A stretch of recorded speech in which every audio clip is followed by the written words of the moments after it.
Dans cette vidéo, nous allons apprendre à décomposer une addition en éléments simples. Cet exercice est important pour développer son esprit logique, car non seulement il permet de renforcer sa compréhension du concept de nombre, mais surtout il permet d'améliorer le processus à l'œuvre dans le calcul mental d'une addition. Plus précisément, entraîner sa compétence mathématique à cet exercice va apporter deux choses fondamentales à l'esprit. La première chose, c'est savoir additionner mentalement de manière simple, rapide et efficace. Et la deuxième chose, c'est comprendre, comme je l'ai dit, le processus de réflexion lorsque l'on procède à une addition de manière mentale uniquement, c'est-à-dire sans support écrit. Maintenant, entraîner son esprit au calcul mental est tout aussi nécessaire que amusant. En effet, à l'image d'un muscle, la concentration doit être entraînée chaque jour pour être au moins préservée et surtout potentiellement développée. Et le calcul mental représente un excellent exercice pour ce projet-là. Un exercice vraiment très puissant et simple à mettre en place. En particulier, cet exercice va nous apprendre à devenir un véritable monstre en calcul mental, en particulier pour l'addition. Mais avant de passer à la pratique, révisons un tout petit peu la théorie. Par définition, décomposer un nombre, et plus généralement une opération entre un ensemble de nombres, c'est compter combien de fois chaque classe d'unité est observée. Par exemple, dans le nombre 35 601, on compte une unité, 0 dizaines, 6 centaines, 5 milliers et 3 dizaines de milliers. Ainsi, on vient de décomposer ce nombre en éléments simples, 1, 10, 100, etc. étant nos éléments simples. Par ailleurs, je trouve qu'il est extrêmement important de préciser en quoi on souhaite décomposer un nombre quand on parle de décomposition. Car sans restreindre, c'est faire les choses bêtement. Imaginez que je vous demande de me traduire un texte écrit en français en une autre langue, mais sans vous préciser la langue. Ça n'a pas de sens. Maintenant que l'on sait ce que l'on entend par décomposer, essayons d'observer comment on additionne des nombres dans notre tête. Par exemple, étudions la méthode utilisée pour additionner le nombre 8 plus 9.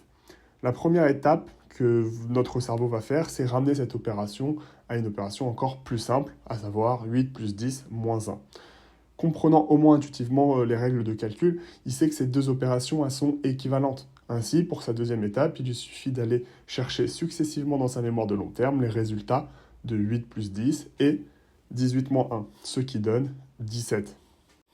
8 plus 9, c'était une opération simple. Mais comment ça fonctionne dans le cadre d'une addition plus complexe?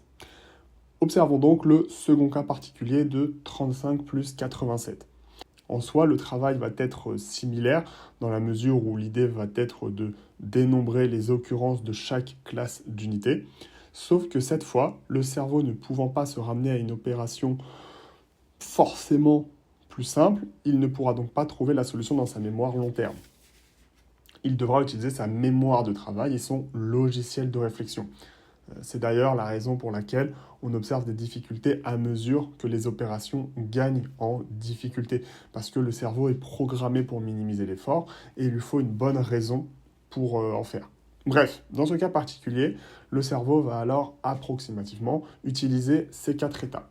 La première étape, c'est qu'il va décomposer toute l'addition en éléments simples. Ainsi, 35 plus 87 va devenir 3 dizaines et 5 unités, et 8 dizaines et 7 unités.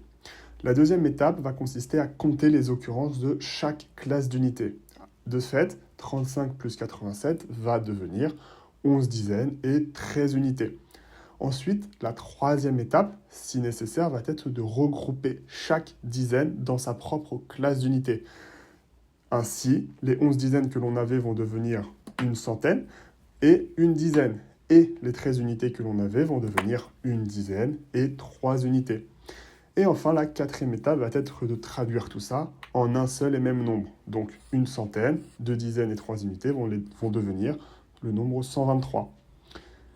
Finalement, la technique mentale à l'œuvre qui opère dans l'addition ne fait que dénombrer chaque classe d'unité. On observe alors l'importance de la progressivité dans le processus d'abstraction. Plus on progresse en maths, plus l'abstraction est profonde et plus les fondamentaux doivent être solides. Et le plus fondamental des fondamentaux étant le comptage. De par cette question, on observe que la technique utilisée pour additionner mentalement est structurellement différente de celle utilisée pour additionner en posant. ce qui montre qu'il n'y a pas forcément de continuité évidente entre les deux compétences et que ces dernières doivent être travaillées de manière indépendante. Maintenant que la théorie est brièvement révisée, passons à la pratique et travaillons à devenir un véritable monstre de l'addition mentale. Cet exercice est très simple. Il suffit de calculer l'ensemble des additions sans les poser, le seul outil possible étant son cerveau. De plus, on rajoute la règle que pour additionner, il va falloir respecter la méthode suivante. Première étape, on décompose l'addition en éléments simples. Deuxième étape, on compte les occurrences de chaque classe d'unité. Troisième étape, si nécessaire, on regroupe chaque dizaine dans sa classe d'unité. Quatrième étape, si nécessaire, on compte les occurrences de chaque classe d'unité. Et enfin, cinquième étape, on traduit la décomposition faite en un nombre. Bon, la première question nous demande combien font 356 plus 1904. Première étape, on décompose l'addition en éléments simples.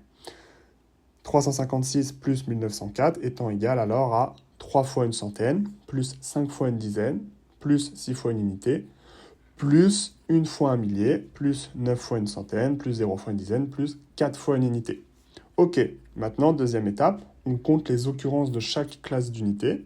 356 plus 1904 devenant alors 1 fois un millier, plus 12 fois une centaine, plus 5 fois une dizaine, plus 10 fois une unité. Ensuite, troisième étape, on regarde s'il est nécessaire de regrouper des paquets de 10 dans leur classe d'unité. On voit ici que les classes d'unité 100 et 10 sont comptées avec plus d'un paquet de 10. Donc oui, il est nécessaire de procéder à un regroupement.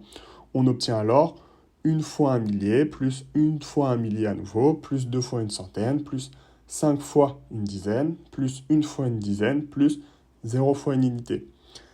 Quatrième étape, on regarde s'il est nécessaire de à nouveau compter les occurrences de chaque classe d'unité. On voit ici que la classe des milliers et des dizaines apparaît plusieurs fois, donc oui, il est nécessaire de procéder à un recomptage. On obtient alors que 356 plus 1904 est égal à 2 fois un millier, plus 2 fois une centaine, plus 6 fois une dizaine, plus 0 fois une unité. Et enfin, la cinquième étape, on traduit notre décomposition en un nombre, à savoir 2260. Par suite, le résultat de 356 plus 1904, c'est 2260. Et c'est la raison pour laquelle, après avoir répondu à quelques de ces questions à l'écrit, disons 5, il faut reposer ces questions à l'oral, sans regarder les réponses données, après quelques minutes, et en demandant à ce que la réponse soit calculée, voilà, mentalement uniquement. De plus, on rajoutera quelques opérations supplémentaires non travaillées à l'écrit afin de rajouter une dimension de difficulté supplémentaire et de profiter de l'élan des réponses des opérations que l'on connaît déjà pour travailler les suivantes. Ce travail que je vous ai proposé représente le minimum nécessaire afin d'observer une progression dans la capacité à additionner mentalement des nombres. Cependant, réduire l'enseignement du calcul mental à ce seul exercice n'est pas suffisant. C'est nécessaire, mais ça ne sera pas suffisant pour devenir bon. En effet, le secret, c'est de pratiquer encore et encore et encore jusqu'à ce que cela devienne un jeu un peu obsédant pendant le temps qu'il faut pour que le calcul soit vraiment intégré dans l'esprit et qu'on n'ait plus besoin de le pratiquer pour savoir le faire. Parce que d'une certaine manière, le calcul mental, c'est comme le vélo, une fois qu'on le sait le faire, après on le sait pour toujours. Dans cette vidéo, nous avons conscientisé le processus qui est à l'œuvre lorsque l'on additionne mentalement des nombres. C'est une méthodologie qui est nécessaire à avoir parce que lorsque l'on cherche à additionner mentalement des nombres, il faut bien savoir qu'est-ce que l'on va faire dans sa tête pour arriver au résultat. Et c'est justement ça que fait l'exercice. Là, en l'occurrence, il s'agit de montrer que lorsque l'on additionne des nombres mentalement, en fait, ce que l'on fait, c'est que l'on compte des classes d'unités. Bref, ceci étant dit, cet exercice n'aura une réelle utilité que s'il est accompagné d'une pratique excessive. Par excessive, j'entends qu'il faut rendre, comme je l'ai dit précédemment, l'addition un petit peu obsédante, l'addition mentale. Et pour vous assister dans ce projet-là, j'ai programmé moi-même une application mobile qui s'appelle Pixel Calcul Mental, qui justement entraîne le cerveau à faire du calcul mental. Elle a la particularité d'être extrêmement simple, intuitive et amusante, en ce sens que à chaque instant, l'algorithme qui gère l'application vous délivre l'opération qui va maximiser votre taux de progression, c'est-à-dire que l'algorithme reconnaît quelle est votre difficulté et vous donne une opération qui va vous permettre de justement la surmonter. C'est une application qui coûte 3 euros par mois. Donc pour ceux que ça intéresse, dans tous les endroits où j'ai proposé cette application pour entraîner l'encalcul mental, cela a très bien fonctionné. Par contre, ce n'est pas nécessaire. Vous pouvez substituer ça avec un travail papier ou en énumérant des opérations à vive voix. L'application n'est pas nécessaire, mais elle représente un réel avantage. Donc si vous avez des questions par rapport à la vidéo, n'hésitez pas, parce qu'il y a forcément des points de flou, étant donné qu'en 10 minutes, on ne peut pas tout couvrir de manière optimale. Donc posez-moi des questions et j'y répondrai, notamment si vous avez des cas particuliers. Je vous dis à bientôt.